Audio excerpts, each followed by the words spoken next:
right, periodically we get a chance to talk about education and different routes that are being taken. And I want to introduce Ben Gilpin, who is the principal of Warner Elementary School in Spring Arbor, Michigan. He's been an educator for over 2 decades, and before becoming a principal, taught 5th grade for 9 years, and prides himself on knowing each and every one of his students. And now, oh, by the way, it's just 400 of them, even with a mask on, when he greets them at the front door. Ben, thank you for coming on with us.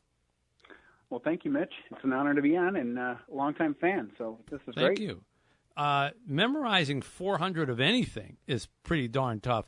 How were you motivated, and how were you able to learn the names of every one of your 400 students, and what effect does it actually have on them when you can spot them and say hello to them personally? It started with my own story. Ultimately, I did not love school growing up, and when I became an educator, I really wanted to make a difference. I wanted to make it different and a better experience than what I had. And so it was a priority to learn every kid's name, and not just their name, but also get to know them.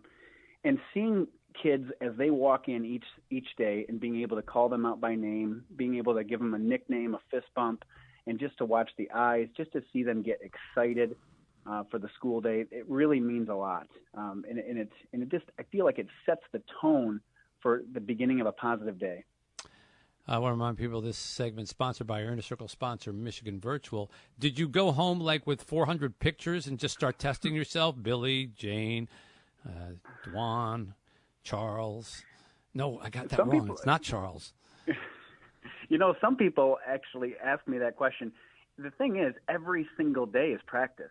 So every single day as they're walking in the building, we're playing music, and I'm calling them out by name, and every single day I get to practice at it. And what's really cool is it starts with me at the front door, but the staff is just so amazing that they pick up the ball and they get to know kids. We've got teachers that leave surprise balloons for their birthdays in their lockers.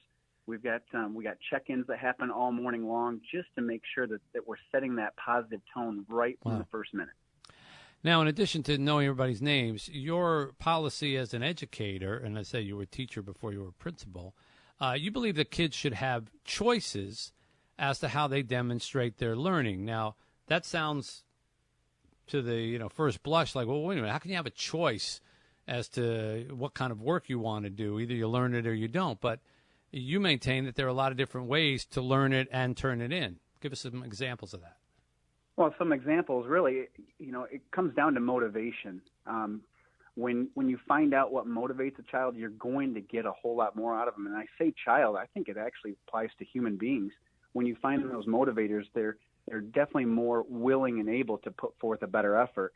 Some of the things that we've done, for example, if it was going to be a book report and we're going to look for the setting, we've had teachers that have had kids create a Minecraft world that shows the setting of the book. We've had teachers that have allowed kids to create a rap song for what they know.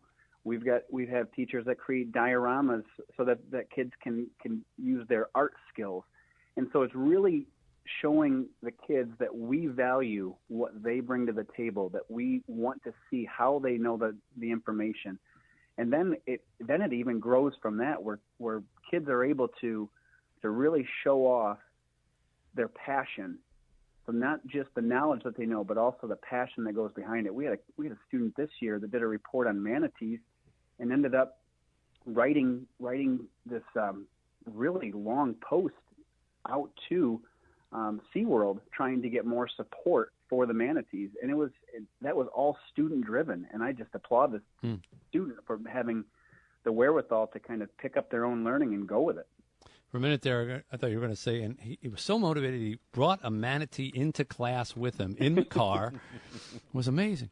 What part does technology play in all of this? I imagine having the internet and computers available allows even more creativity.